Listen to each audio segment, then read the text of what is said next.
wrong when Devon Carter is here. This is a good day.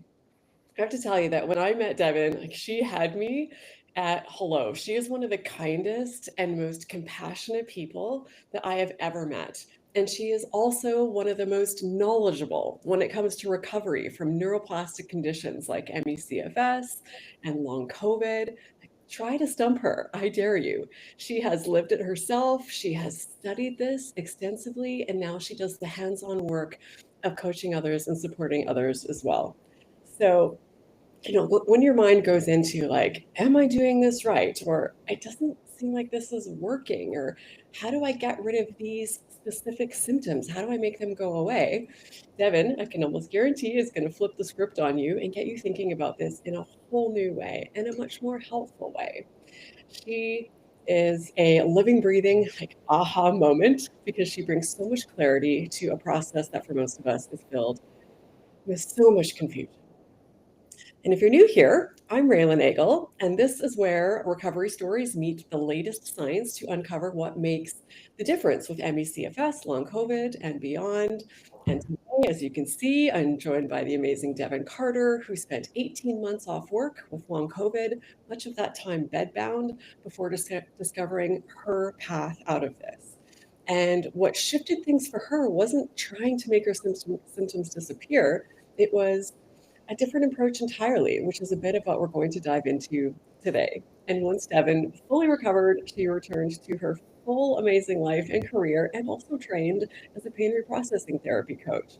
And today she is an incredible coach inside my Brain Training 101 program, where she shows up week after week to lead our group coaching calls, supporting our Brain Training 101 participants in a way that makes it clear that she was born to do this work.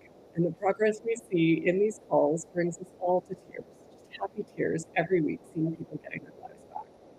So this right here is us sharing a bit of that group coaching experience with you with a live Q&A. So we'll be responding directly to your questions in real time. So you can start dropping your questions in the comments right now. And there is no question too big or too small.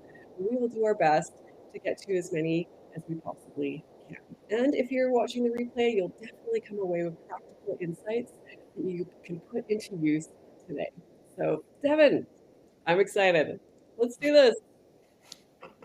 Thanks, Raelan. That was like a really emotional intro. Thank you for saying such nice things about me. I don't even know what to say. It's just such a pleasure working with you and working with your community too, because after experiencing what I did, being just so incredibly ill for over a year, the thought that other people are still struggling with that and are still feeling that way breaks my heart like every day. And so all I really want to do is help people get out of bed, help people take back parts of their life and see a full recovery one day. So thank you very much for that intro.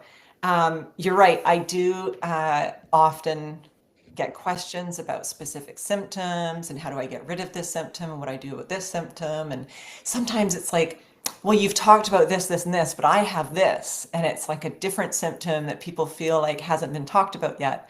And so I did prepare some notes just because I wanted to start our chat off with like some really good basics. Because I always say we need to go back to basics because we can get lost in the weeds so easily, especially with all the information coming back to us. And I find getting back to the science and getting back to the basics of what we're trying to do is the best way to almost ground ourselves and calm our nervous system. Because sometimes when we go back to the basics, it frees the mind. It helps clear the mind. So I do have some notes. So I apologize to everyone that I will be doing a little bit of reading here.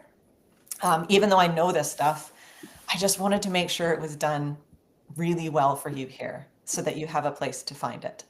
So first of all, our brain receives messages from our body, our mind, and the external world. And the brain assesses these messages for threats or danger. That is what it's supposed to do. When the brain interprets a message as dangerous, it sends messages through neural pathways to the body in the form of physical sensations to get our attention. Again, this is completely normal and it keeps us safe. This is absolutely necessary for our functioning. normal process, and it's safe. But when our autonomic nervous system is in a state of high alert or hypervigilance, our brains can begin to misinterpret neutral signals, neutral messages as being dangerous. We can experience unpleasant sensations in almost any part of our body, any type of symptom, anywhere in our body, even when there is nothing structurally or pathologically wrong with our body. And pathologically means a disease, some sort of virus or a disease. Okay. So these are called neuroplastic symptoms. They're coming from the brain.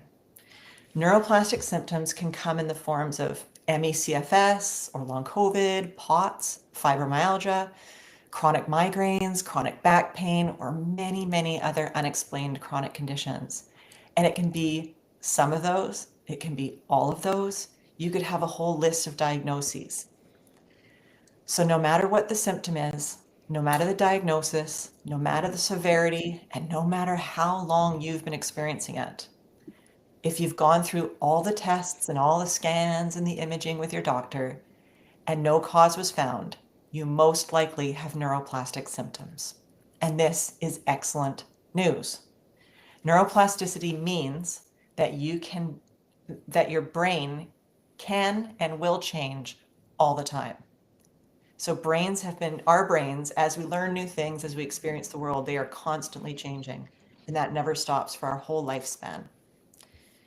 In order for your brain to be able to use neuroplasticity to reverse the symptoms, you need to teach your unconscious brain that the physical symptoms are safe and they're harmless. This is our goal. We are not using our nervous system calming tools and brain retraining practices to reduce or eliminate symptoms. We are using the tools and practices to eliminate the fear and interrupt the symptom cycle. So it's tempting to ask a question about a specific symptom you're experiencing, but please remember they're all coming from the brain, and we don't need to be specific of symptoms.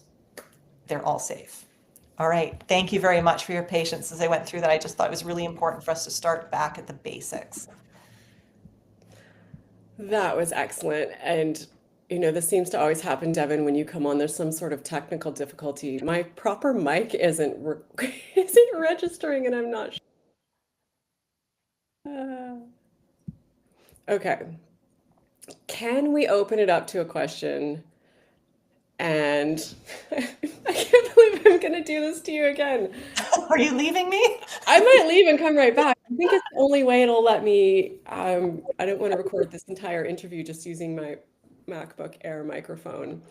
So we'll pass it over to you because you're a pro and you've got this. All I'm right. a pro. I will handle it while you're gone, Raelan. I'll see you soon. Hey, Emily. Thanks for jumping in. And I'm too slow. I missed the question. Devon, did you grab it? I've been stuck in such a bad fight or flight. Okay, if you have any more details, Emily, that you can share on that, that would be helpful, and perhaps Irina can pop that up. But we do hear that a lot, that people just feel like they're constantly stuck in that high alert fight or flight mode, and we're always telling people, you got to calm your nervous system, and they're like, well, how do I do that? So I will turn that to you as I sort out my... Yeah, thank you. This is so relatable. I was caught in fight or flight mode for a long time. I remember at one point I'd gone 3 months without ever yawning. Like I hadn't yawned in 3 months because my body was in this high elevated state all the time, and sleeping was almost impossible without help, and it was terrible. And I mean, you're speaking the truth though. The fight or flight mode that you're in is that hypervigilance, that high alert state that I'm talking about with the nervous system. So yes, it's completely, first of all, it's completely okay that this is the main thing that's happening to you, because this dysfunctioning nervous system, dysautonomia, it's called all sorts of different things. This is key to causing those danger signals going into the brain, because you're in fight or flight, which means bright lights or loud sounds or even a conversation with someone else can seem dangerous. How do we get out of that? It's really hard because we struggle to get out of it. And the more we struggle, the more the danger signals are kind of sent back to the brain, because we're like, oh my gosh, we got to get out of fight or flight. We got to get out of fight or flight.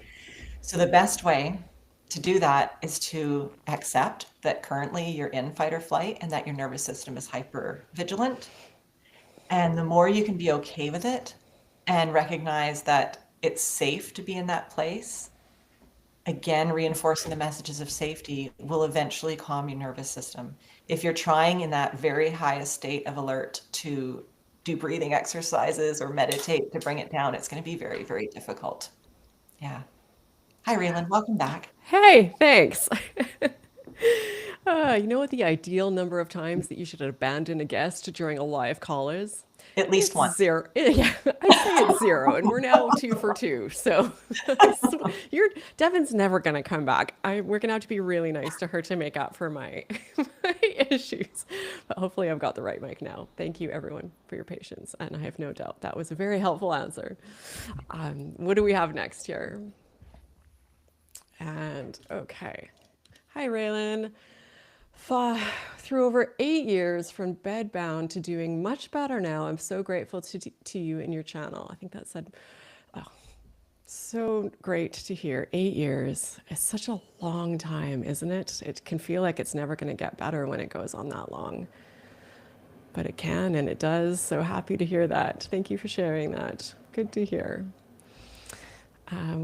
What's our next question? From Nick. My question is about feeling safe. I talk to myself, I reassure myself, I tell myself this is TMS and or anxiety. I don't understand the theory, and I practice it all the time, but I just don't feel it. Yeah. Okay. Yeah, this is a toughie. I feel for you, Nick. It is really hard to convince the unconscious or subconscious that you're safe and that everything's okay. And what can happen is we learn in the prefrontal cortex that we don't have to be scared anymore, that there's no fear, that we can be safe and everything's okay. The problem is it's this 90 something percent of the brain that's unconscious and subconscious that we're actually trying to teach. And the only way we can do that, of course, is by tiny mini exposures, right? So like expanding our life just a little bit more in little tiny ways. It sounds like you're already doing that. You're feeling a lot better. So you've already taken on much more of kind of your old self and gotten back to living life.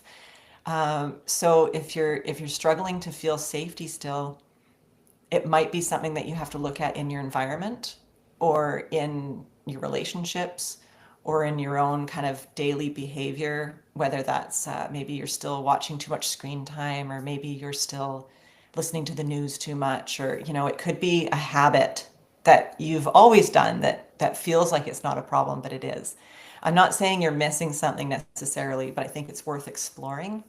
You could be exploring like the emotional side of things as well. Perhaps you need a few more boundaries in your life. I'm just thinking there may be like a change that needs to happen in your life, not necessarily just with the messages of safety. That's the only thing I can think about. Otherwise, I mean, keep going on it, keep working through the safety. I know what happens though is when fear reduces, frustration increases. Because you're like, okay, well, I'm not scared of my symptoms anymore. Why are they still here? And it's such a natural thing, especially if you've taken a lot of your life back and you're riding it like that 80% and you can't get that little bit better. So I feel for you, Nick, and keep going, keep trying. Yeah, and I'm glad you brought that up because it's something that's coming up more and more about fear. Because for quite a few people, the concept of fear isn't resonating for them. And they say, I don't feel scared of my condition. I understand that it's neuroplastic in nature. I don't feel fearful in general. So what would you say to that? Yeah, so I think our analytical brain and our rational brain, our logical brain, the prefrontal cortex, this kind of most recently evolved part of our brain, is the one that can be like, I don't feel fear. I feel safe. Mm-hmm. I don't feel these things because logically I know that these are neuroplastic symptoms and I'm totally safe. But that's not how the rest of the brain learns. It isn't analytical and it isn't rational or logical. Its entire purpose is to keep us breathing, keep our heart beating, keep our bodies alive, keep us alive, and keep us safe. That's all it's doing. And it doesn't matter, it doesn't care whether we're thriving or living a beautiful life. All it cares about is keeping us alive. And so It's only by demonstrating to that part of the brain that we're safe that we can convince it that we're safe.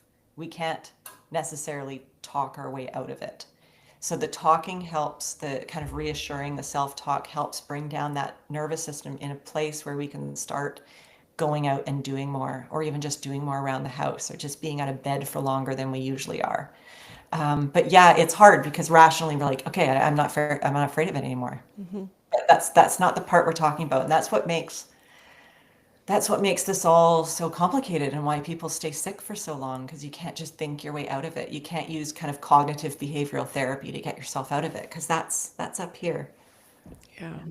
And we use the word fear a lot, I think, because oftentimes it is what we think of as fear. Understandably, people get these conditions and it's very scary. And the more you react with fear to your symptoms and think that your body's breaking down, the more it keeps them around. So it's a word we use a lot. But the bigger picture of it, when we look at the core of what's happening, is our brain and our nervous system making a threat assessment. And we say it like it's afraid of something, but really it's just more like a computer that's trying to process data, and it's trying to get our attention when it thinks there's something that might need our attention. And we're calling that fear. But that thing needing our attention could be many other things. It could be, I interviewed someone and he said, once I started realizing the rage I was carrying around, he's like, that's when it unlocked for me. So the nervous system was reacting with fear to those heavy emotions that he was suppressing. And like you said, sometimes it's just frustration with why is this taking so long? That's another danger message to the nervous system. So yeah, I know I'm guilty of overusing the word fear. So I just trying to undo that a little bit, because that's not what it always feels like when you're going That's through right. it. Yeah, it's the threat. It's the danger brain, as we like to call it, Yeah. the part of the brain that's in the unconscious, subconscious that processes and does the threat assessment to decide whether something's dangerous or not. And it Right. doesn't know the difference between the tiger attacking us or a really strong emotion that is uncomfortable, like Yeah. grief or rage or sadness. And it doesn't know, it can't distinguish between what is real and what is perceived. Yeah. So it is very, very complicated. I wanted to bring up, I was coaching someone one time and she was a mother of four and she'd been sick for quite a while. And she had seen definite improvements and she got to a certain point and then she kind of plateaued. And it was a real, you talk about aha moments. It was a real aha moment for her when she realized that she thinks that the reason she's not completely better is because her nervous system is still afraid that if she gets completely better, that she's going to take on all of the stuff that she was doing before she got sick. The burnout that caused her to get sick was because she was just saying yes to everyone. She was doing everything on her own. She wasn't asking for help. And with so many kids, it was really difficult. And it was a real realization for her that, like, in order for her to prove to her nervous system that it was safe, she had to convince it that she was not going to overburden it again in the future. That is spectacular. I'm so glad you brought that up, because I hear people talk about things like this and we don't think about what if the threat assessment that is being made is your very own life is the threat. And that, I'm sure that resonates for so many people. Basically, people are burning the candle at both ends, have very stressful lives, have so much going on. And many of us, although we all agree that going through these conditions is a nightmare that we wouldn't wish on anyone, there are little elements of things that we can get from it where it does benefit us. Like we can dial back our responsibilities a little bit. Other people expect a little bit less. So Mhm. that's amazing. Yeah, just Yeah. starting to show her nervous system that we're not going to go back to that. Yeah. What if the reason you're sitting at 70% is because your nervous system knows that if you Yeah. get better, you have to go back to a job that you really, really dislike or that is a Yeah. toxic environment, you know? It's going to be hard to get fully recovered if that's the prize at the end, because Yeah. the system doesn't want it. Yeah. The cure is worse than the disease. Okay. Next question. What do we got here? All right. I took the Brain Training 101 course. Hey, thanks for joining us, and have seen increased safety in my life, and I'm now back to work part-time. However, computer screens are still an issue, it looks like. Still bother my nervous system, as do foods. Next steps. Great question. All right. Yeah, this is a terrific question. I had the same issue when I started returning to work after my illness because I was like you, screens were really, really bad for me. Even reading, like moving my eyes back and forth on a book page was really, really difficult. Cognitively, it just couldn't do it. I'd get very ill feeling if I tried. So when I returned to my work, I did a gradual return. So I was doing kind of part time until I got to full time. And I really had to be careful that the only screen time that I had during my day was the stuff I had to do at work. So if you're on screens for your part time job, when you're done work, you shouldn't be watching TV or checking your phone or doing extra computer work. As much as possible, you want to avoid doing that. And that will help your body get better and your brain get better at realizing that it's okay. It needs that downtime to recover. And eventually you'll be able to expand the computer time over time. So remember, everything in little baby steps, right? So if your baby step is returning to work, then you need to make sure that you're giving yourself a lot of breaks after. Sometimes you can take little breaks in between to help out. Sometimes it's just 10 minutes to either look out a window or to close your eyes and listen to a 10-minute meditation just to give all of the kind of visual cortex a break if it's tired. But yeah, I get it. Food, on the other hand, food is such an interesting one. Why is it that some foods bother us when really we don't have any sensitivities, we don't have any allergies, but for some reason just the thought of eating it or eating it is really upsetting to our system. Again, you might want to ease into it. Avoidance is the thing that will cause this reaction, right? So if we're avoiding it, then we're teaching our brains, so that, the unconscious brain, that the danger is in the food. Okay. So you do want to try little bits, try starting out. And you may find that if you try just like one bite of something and your like whole digestive system goes out of whack, it's like, come on, you know that you didn't give it that much. And so you can kind of talk to yourself and talk your way through it. Those are two toughies though. So again, you're not avoiding the computer, you're not avoiding the food, but you're easing into it as much as you can. Yeah, that's helpful. And I was thinking, I lived in Asia for 8 years with what I now call an imaginary rice allergy. I avoided rice at all costs because right before I left, I was seeing a functional medicine doctor and he did some food intolerance testing on me. So it wasn't allergies. I don't know exactly even how this test was, but foods came up that I'd never even eaten in my life. One of them was crab. I lived in Edmonton. I didn't do fancy meals. I'd never eaten crab, but apparently somehow I was intolerant to it. And rice was one of the ones that came up. And I'd never had an issue with rice, but I already had CFS. So of course I cut out all rice and I was terrified of rice. I did 8.5 years avoiding rice in Asia. That is not an easy thing to do. And every time I accidentally ate rice or something had some rice flour and I found out, I would get really sick. So it was confirmed for me over and over and over again, even though every day up until that test, I could eat rice. And then once I was over my CFS and back, I was here living in California. I'm like, I'm going to try it, just a little spoon. It was fine. So I'm like, next time I'm going to try a couple more spoons. I can eat rice, no problem. So it's insane how many different things can be these neuroplastic symptoms for us. I'm not talking about physical allergies. Obviously, if you're celiac, we're not going to, don't try and test your way through that. But a lot of these food intolerances, I'm past all of them. And how many people have you talked to that said every bite of food they put in their mouth by the end made them feel worse? It was like there was nothing left they could eat, or they had 3 safe foods. Yeah, it does. It starts out slowly, right? It starts out with one thing that Yeah. bothers you, and then it's two, and then it's five, and it's like an entire food group. And Yeah. it really escalates so quickly as our threat assessment part of our brain starts to identify foods as dangerous. But I love what you brought up, which is an evidence list, which is always important, which is that you can start tracking when you have these exceptions. Like I ate something and I didn't feel sick at all. And then I found out 3 days later that it had rice flour in it.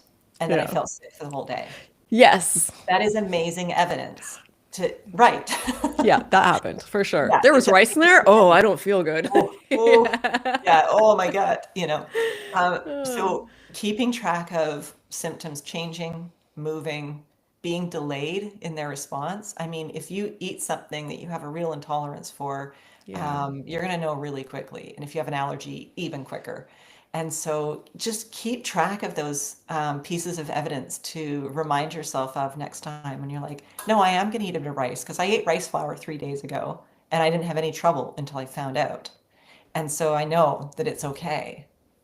It doesn't mean immediately you're going to stop getting sick when you eat rice because Yeah. that threat assessment, the danger signal is still happening. But that's the first step Yeah. is to do it anyways and know that Yeah. it's okay. Yeah. Yeah, and what you're telling yourself while you're doing it, because I would test it when I lived in Asia. I'm like, I should try this again because it's really inconvenient being in Asia, not being able to eat rice. I'm like, I'm gonna have a little bit. Like, this isn't gonna end well, and I'm probably gonna feel sick all of tomorrow. And like, it was this big stressful thing. And when I started here, I was already past CFS. I was feeling it was just no big deal. I'm like, it's probably fine. And if I get some symptoms, no big deal. But I'm gonna do a little test. Yeah. Yeah. And that's the key is when you try out the rice or whatever the food may be a Yeah. little bit, you say, you know what, if I get some symptoms, that's okay. Yeah. I've had them before and I got over them. Like they went away. They were temporary. So I'm just going to Yeah. let it happen. And that neutrality, that being completely cool with what happens is what helps that message of safety Yeah. happen. Love it, Yeah. love it, love it. All right, who do we got next? Okay, Linda. Hey, Linda. Hi from Massachusetts. How do I take my sensations with me when I'm so damn exhausted and lightheaded? I try to tell myself I'm safe, but I feel so unsteady. Good question. Yeah. No, this is a great one. And yeah, we do talk often about like if you're neutral about your symptoms and the sensations, that you can just take them with you where you go. And this is a lovely thought. But of course, if you feel unsteady and you have worry about a real danger, which could be falling over, right? Because you don't want to fall over, you can start off by getting walking aids or something like that. Always with the goal that you only need it when you're out and you only need it temporarily until you start feeling more steady on your feet. But at least that can get rid of all of the apprehension or anxiety about going out into the world. And the more chances you'll have to teach yourself that you're okay out in the world, and that will make you more steady.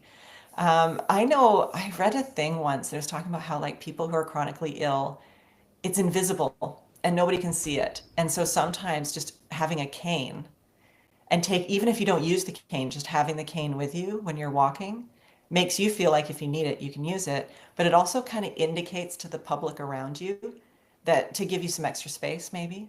to be gentle around you because you've got something going on. So even if walking isn't your issue when you have your chronic symptoms, maybe it's fatigue, maybe it's something else, Yeah. having that cane is just like a visible indication to others that to give you some more space. And that can make you feel more secure when you're out in public and out living your life too. So there are little tricks. One of the biggest tricks about going out in the world is making sure you never feel trapped. So always having an idea in your mind of like, well, if I go to this cafe and meet my friend and I'm really not feeling well, I know that he'll understand that I need to go home. That's okay. I'll just let him know, and maybe he can walk me home since we're so close. Or, always having this backup plan, because if you know that you're not trapped with what you're doing, it'll really loosen some of that tension and anxiety that you're building up about doing it. So that might Yeah. make you feel better, but don't ever get yourself in a place where you feel unsafe physically. So that might help you with that exposure. Yeah, Raylan, anything? Yeah, no, I remember when I started exercising again, and I got to a point where I could push I loved exercising, so this was a part of my recovery plan. I was excited to get back in the gym. But even once I got to a place where it was clear I could do, just about anything a reasonable person my age or a person in reasonably good shape my age could do, I still for a long time wouldn't go to exercise classes because I felt like I had no control. Like I needed to be in charge of how much I was doing, how long, the intensity. And in theory, you can walk out of an exercise class, but we know the pressure and the weirdness of just picking up and leaving mid exercise. Like it's stressful. So that really, I'm loving this therapy session here, Devon, helping me unpack my my journey. But yeah, that never feeling stuck. I like that. Never feeling trapped. Yeah, I did a Yeah. strength training class on Saturday morning recently, And I could tell about 40 minutes in, it's an hour class, 40 minutes in, that I was not Yeah. going to be able to complete the class at all because Yeah. I was already shaking so bad, right? So I had Yeah. to just kind of do the movements without weights. And then I couldn't Yeah. walk the next day.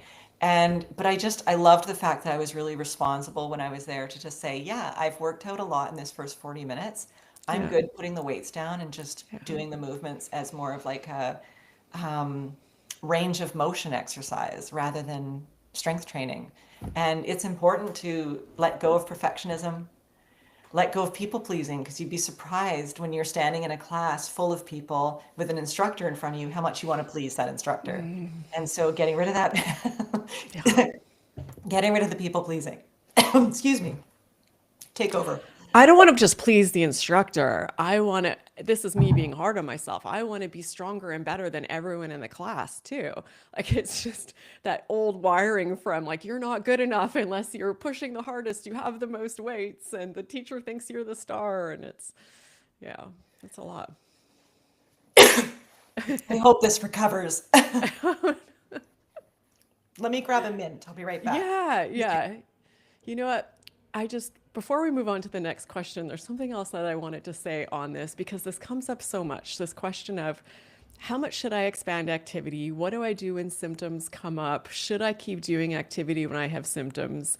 And Devon explained it very well that don't put yourself in a situation where you're unsafe. But recently, when I was interviewing Miguel Batista, he said in his program, they tell people that it's very individual and it depends on you know yourself and your ability to respond neutrally to symptoms as they come up. So if you think going to a certain environment and some symptoms come on and you know yourself and you think you're going to get a bit panicky and fearful and it's going to be a stressful situation, then that's not the time to go out and do the thing. But if you find that you're in a place where you can have some symptoms and you know you can take them with you and go someplace and you're going to have a neutral response to them, then it's okay to bring them. So I thought that was another really helpful way to understand because of course people want to know, like, what am I supposed to do? Do I do activity when I have symptoms? Do I wait for them to leave? And it is an individual thing and comes down to one of the core things being, how are you going to respond to those symptoms when they do come up? We're just sharing coughs back and forth. Yeah, sorry about that. I've got such a tick on my throat, so it might come back. Oh my God, I don't even know where, I just have what do they call it? Empathy, when someone else sneezes or yawns and you yawn. Okay. All right, next question from Alice. Hey, Alice, would you think fibromyalgia is curable by brain retraining? It is never specifically mentioned. Ooh, I love that question. Very excited to hear what you have to say. I know my thoughts on this. Yeah, I mean, I have to lean on the experts because I'm just a coach and I share what I learn from my reading and from my training. But from what I understand, fibromyalgia is a form of chronic pain. It's just a very interesting one because there's chronic pain kind of everywhere. And if we talk to doctors, medical doctors, they don't really know what causes it. They don't really have a treatment for it, and there's no cure for it, is what they say, which is exactly the same thing they say for chronic fatigue syndrome and long COVID, chronic back pain, all these other things. And so I would say absolutely you can work with brain retraining to relieve your symptoms. One of the things Dr. Schubiner talks about a lot is that a person doesn't need to have to completely be convinced that their symptoms are neuroplastic in order to get better. They just have to be open to the idea that their symptoms are neuroplastic and then they can get better. So I would say absolutely. If you have fibromyalgia and you want to recover and you want to use brain retraining, just be so open to the idea that all of this stuff going on in your body is being created by that one brain process that I talked about in the beginning, and work through all the same program that everybody else is doing. Yeah.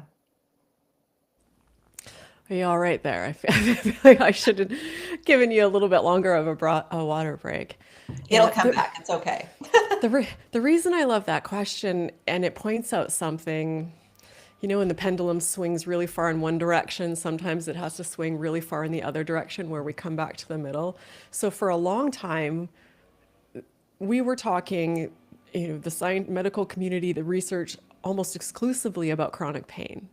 And this was where it was advancing. This is where the research was happening. This is where we learned about the neuroplasticity and the nature of how that impacts chronic pain symptoms. And then we started just piggybacking on that, right? The rest of us with long COVID, ME/CFS, like this chronic pain science is applying to so many other symptoms. And now when you listen to the experts who for a long time were only talking about chronic pain and conditions like fibromyalgia are now going out of their way because they see it applies to any and all symptoms. Any and all symptoms that exist can be neuroplastic in nature, but now we no longer say chronic pain. So we're almost abandoning that group of people, trying to overcorrect and be like, this is us too. So just Yeah. like Devon, just going off of the research of what the leaders in our field are seeing in their work and in their practice, and that absolutely chronic pain can be neuroplastic in nature, and the overwhelming majority of the time is. There is sometimes where it's tied to structural issues, but that is the minority. Yeah, Yeah, totally. Like I said in the beginning, no matter what the symptom is, no matter what the diagnosis is, and sometimes we end up with like four different diagnoses, and they're really or just more. Yeah, a list of symptoms. They're just a yeah, list of symptoms. That's all they are. yeah. No matter how long you've had it, no matter how severe you have it, if you've gone through all the testing, there's nothing structurally wrong. Even if they say, "Oh, we've done all the testing, we don't see anything, so you have fibromyalgia." That's a great starting point. That's excellent news. You can move towards brain retraining to help your recovery. Yeah. All right. Great questions. Keep them coming. Who do we got next? Linda. Hey, Linda. What if you've been hypervigilant your whole life? Meaning, like, can you dial that down Yeah, I'm when you feel? proof. I'm proof of that. So one of the things that happened is, I was so sick with long COVID. Like I got my first COVID infection. I'd had 4 shots already to like make sure I had all my antibodies and everything. And it was 3 years into the pandemic. So I thought, everybody I known had had it. I wasn't worried about it. And I just kept getting sicker and sicker and sicker. And over months and months. So for a year, I was housebound and mostly bedbound, only leaving for appointments. And when I started learning about this stuff and I started seeing the evidence that this is what I had, and then started seeing evidence that I was recovering, once I got to a certain point in my recovery, I was like, if this works for this, and Dr. Schubiner says it works for anxiety, as soon as I'm well enough, I'm going to shift gears and I'm going to start using all this brain retraining to reduce my anxiety in my general life. Because the idea of using that and fixing my anxiety and living with less anxiety for the rest of my life was so tempting. It was so amazing. And I'm not saying I'm completely anxiety free. We all have to worry once in a while. It's important. But man, do I live a better quality of life now that I've recovered. And so, yes, it could be like me that you've been living in that hyper alert, hyper vigilant state your whole life. And I know I have since childhood. And so, yes, what if you've been like that? That's fine. That may be why you ended up where you ended up with chronic condition, but it doesn't mean that's where you return to. And what I always say is like when we get better, we don't go back to the way we were. It's just you can only move forward with this because once you've learned all of this, your life just is so much better afterwards knowing this. It's really incredible. So keep at it. You're doing great. Yeah, I remember my head exploded when I realized that anxiety and depression are symptoms like back pain or insomnia or fatigue that can be rewired and changed because I've been very high anxiety.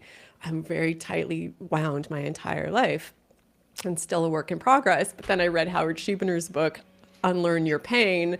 And then I read his other book, Unlearn Your Depression and Anxiety. And they're essentially the same book. It's the same process, and now he's writing a combined one that just covers everything. So it's great because I think many of us think we were born this way. This is who we are. There's no changing that. And it's such a challenging way to live when you're in that state. So yeah, you can start to dial that down as well, which is incredible. Yeah, one of the most important lessons I learned, not just reading Dr. Howard Schubiner, but that was a big part of it, was learning that all these things that I thought were like personality traits and just who I am were not. They were coping mechanisms.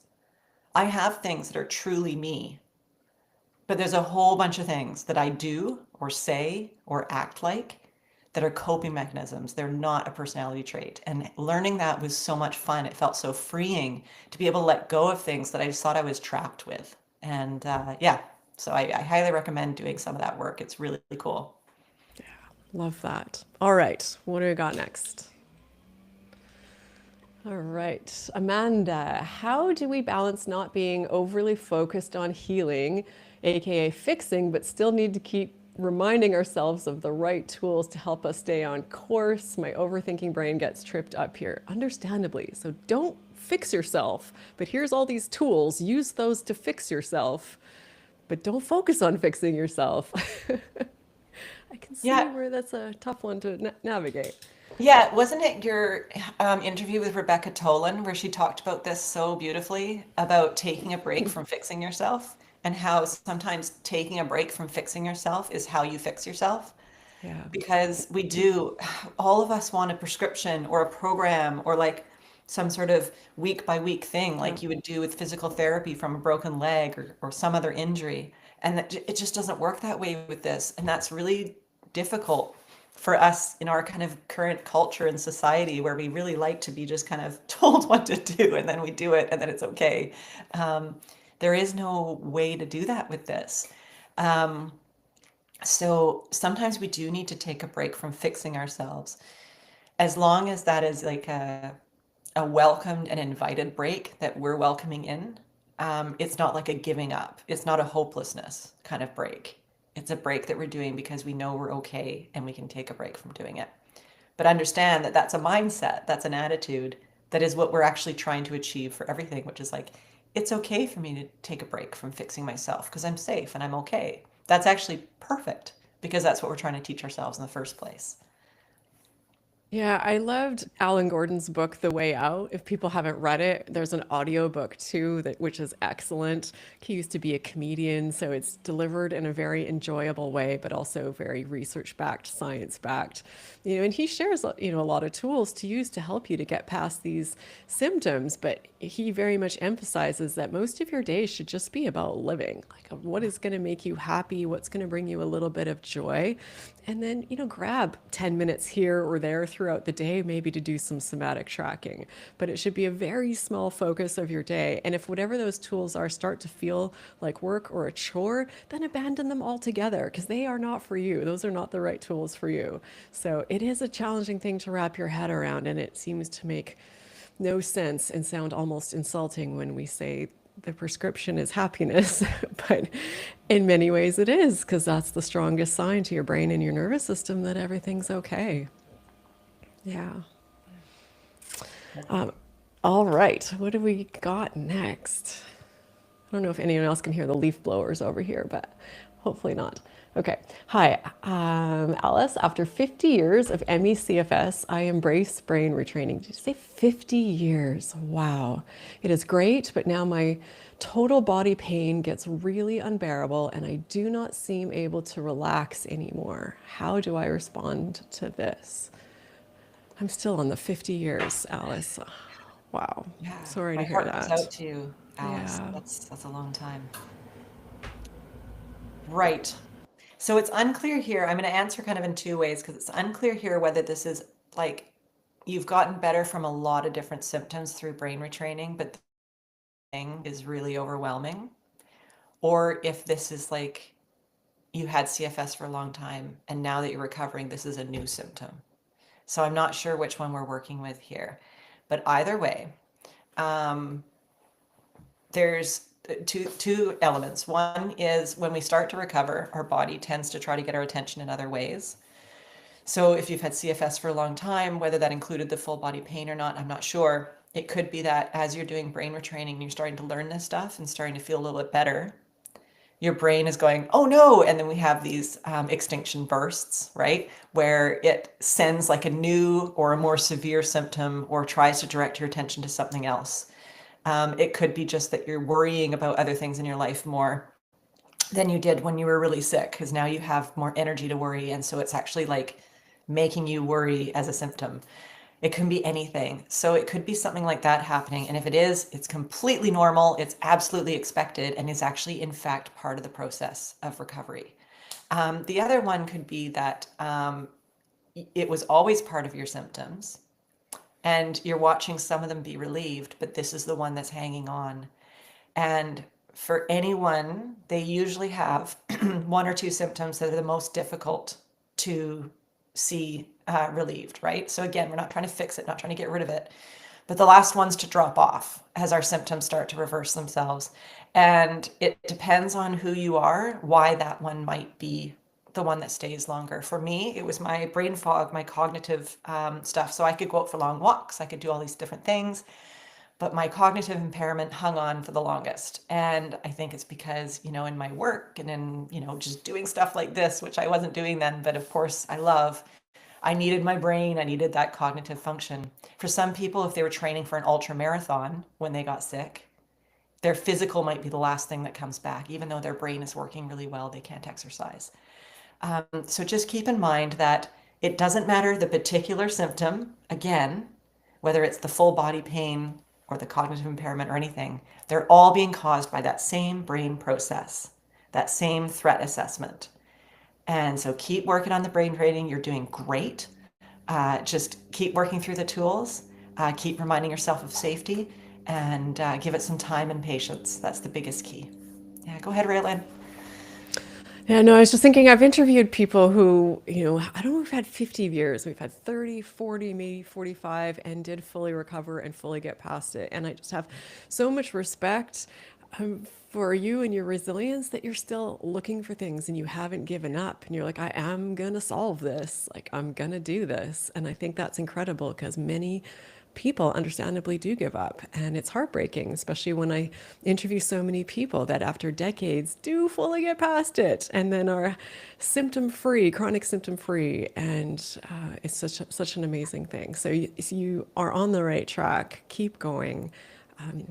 This would be one spot here. I know we've mentioned The Way Out by Alan Gordon and Elan Ziv, but if you haven't read it yet, this actually might be a really good book for you. I mean, maybe you've already read it and this is what kick-started your brain retraining, but it really goes through the idea of like when your symptoms are the most severe, what you should be doing to take care of yourself. And when your symptoms are less so, what types of tools you can be using. So it gives you a little bit more guidance on things like that, and it might really help. Yeah, love that. All right, what's next? Such great questions. We're covering such amazing things. All right, Andrea. Hey, Andrea. Hi, thank you both so much for doing this. I am asking this on behalf of my 18-year-old daughter who has been so sick with ME/CFS for 1.5 years. She wants to know if it is okay to do something. Oh, her baseline things. If she wants to know if it's okay to do her baseline things if she's having a day with a lot of fear. She struggles with fear all day, but some days are worse. All Right. right. Yeah, this is a really good one. You can have this kind of productive expanding of activity where a small expansion of your activity or doing some activity, whether that's just being out of bed longer. I mean, we're not talking about going out for a run. Being out of bed longer, sitting up in bed even, because I remember days, a long time that I couldn't even sit up in bed. That felt very, very uncomfortable.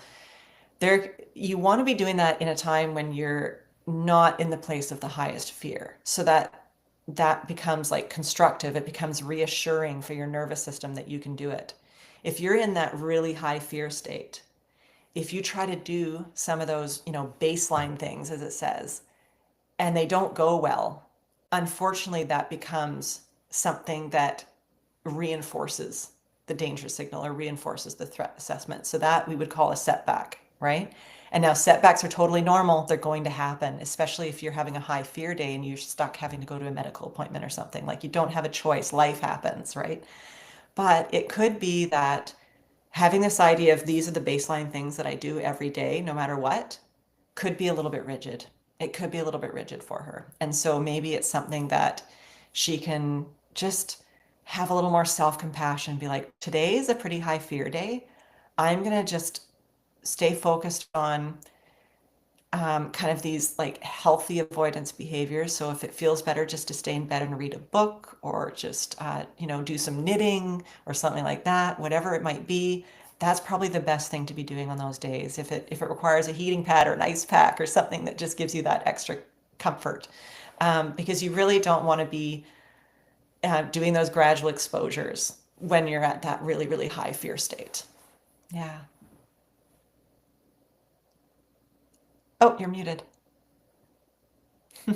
Thank you. Trying to minimize how much of the leaf blowers you guys all have to hear. What would you say? I was saying this is a challenging one, and we have a lot of parents reaching out, and it breaks my heart. I can't imagine what it's like, one, being a child facing this, and then two, being a parent watching your child go through this. So, what is the role of the parent in all of this? Like, what are some things that they can do to help support their child as they go through this? Because we know co-regulation is a big thing in recovery, and when you have that specific child-parent dynamic, I imagine that's even stronger. So not to say that parents either, hinder recovery or anything like that, but just having that close relationship, I imagine there are things that they could do to be helpful. I hope I'm wording that correctly. I'm trying to get at this in a way, not at all implying any sort of, blame or anything, but I think just parents want to know, like, how do I best show up for my child in this? Yeah. One of the things I was reading this book, The Opposite of Worry. I can't remember the author's name in a live session, but The Opposite of Worry, and it's about helping when you have a kid, like a young kid, with anxiety. And so I've been reading it to help my son, who's 9. But one of the things it talked about is the like second chicken.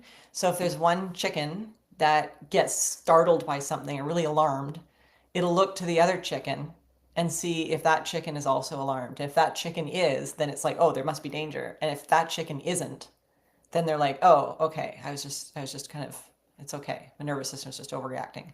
And kids do this all the time, right? They're like riding their bike on the grass, and they do a big crash onto the grass, and the parent's like, oh yeah, you all right? Yeah, okay, and that's it. Then they think, oh, okay, well, it's fine. But if they crash, oh no, you crashed, then they'll be like, my leg, like they're looking to the parent's reaction to find out whether what happened is scary or not. And so if you're just like, oh yeah, right on up, there you go, Yeah. then that reassures them. And so being that co-regulator starts at such a young age. Kids are always looking to their parents for, is my parent calm? And one of the things it talks about is not to say like, I'm calm, so you should be calm, because that doesn't. You could just say, can you notice that I'm really calm right now? Can you notice that I'm really relaxed right now and I'm not worried at all? And then they can go, oh, yeah, I do notice that. I can see that. And that actually helps reinforce the nervous system better.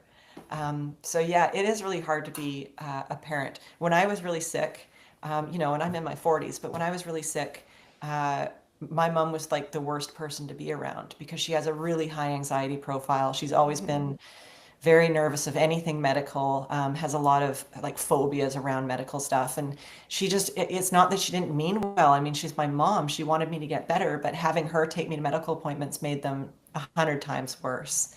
And so the most you can do to try to be, even if you don't feel it, just fake it. The most you can do to Yeah. be the calm nervous system presence in your daughter's life is really good.